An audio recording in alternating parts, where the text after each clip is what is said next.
The All-Star match is coming on 27th, this to be Monday. The purpose for this particular game is to promote, is a precursor to the season, or the second season, which is starting on the 15th of October this year. So we thought of something that we could do to create energy for the football lovers, create energy for the teams as we prepare for the next season. One of the objectives why we thought of this event is to promote our players.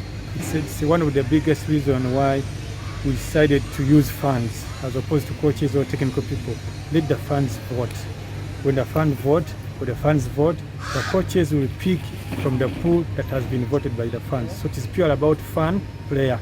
The club that has the highest number of votes based on their players will automatically get extra games on TV. So we shall foot that bill to ensure that that club gets more games on TV during the season coming in October.